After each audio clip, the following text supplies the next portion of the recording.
நம்ம விஜயாவா இது ஒவ்வொரு விஷயத்துலையும் நம்ம இப்போ ஆச்சரியப்படுத்துகிறாங்க, சந்தோஷப்படுத்துகிறாங்களே! அப்படி என்ன பண்ணுனாங்க அப்படின்னு பார்த்தீங்கன்னா, நம்ம மீனாவோட அம்மா வீட்டில நம்ம விஜயா அவங்களே சமைக்கிறாங்க, வீடை க்ளீன் பண்ணுறாங்க. நம்ம மீனாவோட அம்மாவோட கஷ்டத்தை புரிஞ்சுட்டு, மட்டன்லாம் எடுக்க வேண்டாம், என்ன இருக்கோ அதை சமைங்க அப்படிங்கிற மாரி ரொம்ப நல்ல விஷயமா பண்ணிக்கிட்டு இருக்காங்கங்க நம்ம விஜயா. அதே டைம் பார்த்தீங்கன்னா, நம்ம மீனாவோட அம்மாவோட ஃப்ரெண்ட்ஸ்லாம் வீட்டுக்கு வந்துட்டு, "அக்கா இல்லையா?" அப்படிங்கிற மாரி நம்ம விஜயா கிட்ட கேட்குறாங்க. கேட்டுட்டு இருக்கும்போது அந்த டைம் நம்ம விஜயா அவங்க மாப் போட்டுட்டு இருக்காங்க.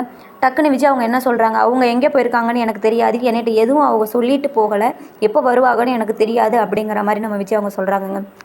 உடனே நம்ம மீனாவோட அம்மா ஃப்ரெண்டு என்ன சொல்கிறாங்கன்னா, சரி நாங்கள் அந்த அக்கா வர வரைக்கும் வெயிட் பண்ணி இருந்து நாங்கள் பத்திரிக்கை கொடுத்துட்டு போகிறோம் அப்படிங்கிற மாதிரி சொல்கிறாங்க.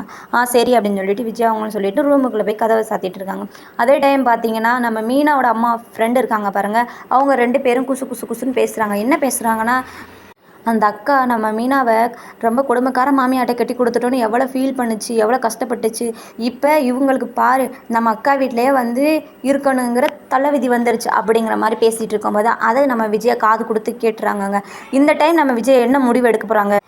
மீனா வந்தவொடனே சண்டையை போட போகிறாங்களா? என்ன உங்கள் அம்மா இப்படிலாம் என்னை சொல்லி வச்சுருக்காங்க, நான் என்ன கொடுமைக்கார மாமியாவா அப்படிங்கிற மாதிரி சண்டையை போட்டுட்டு அங்கேருந்து அவங்க கிளம்பிடுவாங்களா? இல்லை அவங்க ஏதோ பேசிகிட்டு இருக்காங்க, அதுக்கு நீங்கள் என்னங்க பண்ணுவீங்க அப்படின்னு சொல்லிட்டு நம்ம மீனாவோட அம்மாவை சமாதானப்படுத்துவாங்களா?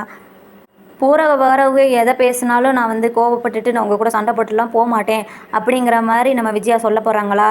இல்லை நீங்கள் ஊர் ஃபுல்லாக என்னைய பற்றி அசிங்கப்படுத்தி வச்சுருக்கீங்க அப்படின்னு சொல்லிட்டு வீட்டை விட்டு கிளம்ப போகிறாங்களான்னு உங்களை மாதிரி நானும் வெயிட் பண்ணிகிட்ருக்கேன். என்ன நடக்குதுன்னு பார்க்கலாம்.